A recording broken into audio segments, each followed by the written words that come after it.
I'm going to be talking about the fact that in California, there is no way to get out of school vaccinations right now, except I'm here and I'm about to tell you that there is. I've got actually pretty good news and more good news coming. So there used to be kind of 3 exemptions for school vaccination. There's a personal belief exemption, a religious exemption, and a medical exemption. And in 2015, we lost the personal belief exemption when only 2.5% of children had one. That was deemed to be a problem, 2.5% of children. And that took away the religious exemption at the same time. The medical exemption was very narrowed at that time, but you could still get one if your child needed one. Then 4 years later, 2019 came around and Newsom, can I hear a boo? All right, signed into law SB 276 that demolished the medical exemption. That was the only remaining avenue for your child to get out of vaccinations for school if they needed to. And now there's a designed to fail medical exemption scheme right now, literally designed to fail. If you can even find a California medical doctor to write you an exemption, they have to write it under penalty of perjury. They can't write more than 4 exemptions or they'll be investigated and they could lose their license. And they have to enter it into what I like to call the anti-vaxxer database, otherwise known as California Immunization Registry-Medical Exemption, otherwise known as CARE-ME. So a doctor has to agree to all of those conditions just to write a medical exemption. Guess how many doctors in California are writing exemptions right now? Almost none. It is almost impossible to find a doctor to write a medical exemption now. So there is no way out of the vaccination mandates in California if your child goes to school here, and that's public school and private school and religious schools. Homeschool is the only way to get out of these requirements or leaving the state, and people have left the state in droves, which is a really big problem because we need people here to fight to get the state back to the standard where we want it, don't we? So we want people coming back, and that's what I'm working on. So the school requirement is 10 different vaccines, a total of 30 different doses of those 10 vaccines.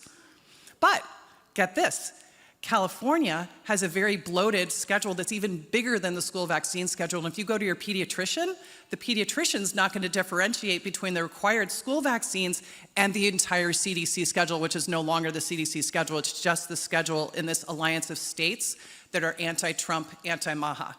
So if you go to your pediatrician, they'll tell you that all these vaccines are required for school, and that is not true. That would be 17 vaccines, including COVID shots, and about 90 doses. You think kids are healthy after all that? No way. So what's going on now is that you can't technically get a religious exemption, but you can. There's an avenue. So there's a pastor named Ricardo Diaz, and if you have a child or grandchild in school right now, please take a picture of this slide because I put his website up there. It's called thenaturallawchurch.com. You can get a religious exemption from Pastor Ricardo Diaz, and some religious schools are accepting it. So that is really, really good news. Now, I have even better news for you right now. It hasn't happened yet. But there are 4 religious exemption cases sitting right now at the Ninth Circuit Court of Appeals. And yeah, it's really exciting. And the Ninth Circuit Court of Appeals already heard those cases, so we're waiting for a decision right now. And as we think, Dr. Fox is our attorney on our board, we think as early as September, we might get the religious exemption back in California. So that's incredible news. It's not back yet, and if the Ninth Circuit Court punts, then that'll go to the Supreme Court, and I think at least one of those cases will win at the Supreme Court in 2027. So it's coming. It's coming. So we also have a case to expand the medical exemption because guess what they did in California when they took away the medical exemption? The law was silent on Americans with Disabilities Act. And shouldn't someone with a disability have the ability to get a medical exemption from vaccines if they need it? Yes. Here's another slide I want you to take a picture of. If you have a child in K-12 school, there's a group called frontlinehealthadvocates.com, frontlinehealthadvocates.com, and the URL is right up there. They will create a waiver for your child if they meet the definition of an ADA disability, and that can range from anything from eczema to allergies to an autoimmune disease that would contraindicate further vaccination. And the beautiful thing about an ADA disability is it's HIPAA protected, so the school can't ask what the disability is and you don't have to say what it is.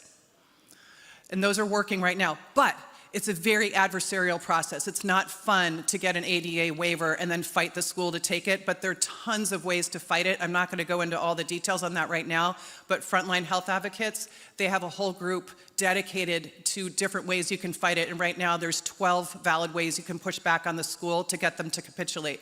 Now, there's a really interesting issue right now with religious schools and the ADA because churches are not actually subjected to the ADA based on a very old law that applied to old churches that would have trouble accommodating people with physical disabilities. That's been overinterpreted to include any religious school and any church around the country. So people might knee-jerk and say, oh, well, it's a religious school. We don't have to accept your ADA waiver because we're not subjected to the ADA. Well, that's not true. If they accept federal funds, they're subjected to the ADA. If they get state funds, they're subjected to the ADA. If they make any accommodation for any disability at all, like a kid with an EpiPen for allergies, they're subjected to the ADA. If they have a non-discrimination policy on their website, anything in writing to that effect, they're subject to the ADA. So religious schools are taking the ADA waiver. So if you're in this situation with your K through 12 student, you have to decide what your school is more likely to take, a religious exemption or this ADA waiver. Neither of them is on the books, on the law in California, but these are valid ways forward. Now, we have a case at Free Now Foundation, and when we win it, it will compel all schools to take the ADA waiver with no fight. You're not going to have to push back. They're just going to have to take it because we're going to win this case. And the legal question in our case is really simple. Are schools exempt from the Americans with Disabilities Act? You all know the answer to that. No, they're not exempt. Okay, I've got more good news. Now, think about this. Why do we even have to have exemptions to vaccination? Can't you just say no? Every adult around the country can say no now. We couldn't when we were locked down during the COVID lockdowns, but now every adult can say no to a vaccination. But a student in California, their parents can't say no to a vaccination they know might harm their child? That's not right. We believe you shouldn't even have to have an exemption, so we have filed a case. It's called our due process case, and a win in this case would make mandatory vaccination illegal. In other words, this case would make vaccination voluntary again. And no need for a waiver, no need for an exemption. You just get to say no. And that case, can I get another boo for A.G. Bonta? He put our case on ice. That's also at the Ninth Circuit Court, but he wanted the religious cases to be decided before ours. And a win in one of those 4 religious cases would mean that our case has a much better chance of winning in the Ninth Circuit. But let's see what happens. We might have to wait till 2027 for a win in that one too. So to conclude, a win in our due process case would mean no more exemptions needed and vaccination would be voluntary again. The goal is for parents to call the shots and just be able to say, no, thank you. No, thank you. That's all. And what we're also doing is we're using the courts to set the template to make vaccination voluntary in all the blue states, because the courts are the way forward. And that is the California Medical Freedom Report for tonight. Thank you so very much. Do you ever wonder what my foundation, Free Now Foundation, really does? It turns out that after all the articles and videos that I do, that a lot of people still wonder what we really do. We're California's leading medical freedom nonprofit, but did you know we're the only group in California trying to end the medical mandates so children can go to school safely in California? And what does that mean? People don't get this, but it means there's no need for an exemption if there's no mandate. We won't need a religious exemption. We won't need a medical exemption. We won't need any type of exemptions anymore because parents will just be able to say no.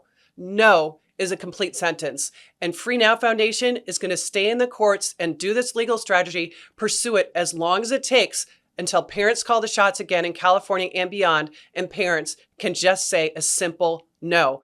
So if you share this vision of a world where we don't have medical mandates, where children do not need an exemption of any sort to go to school, and this work calls to you, please consider supporting us at Free Now Foundation, freenowfoundation.org. That's spelled FREENOW foundation.org, and make a donation today.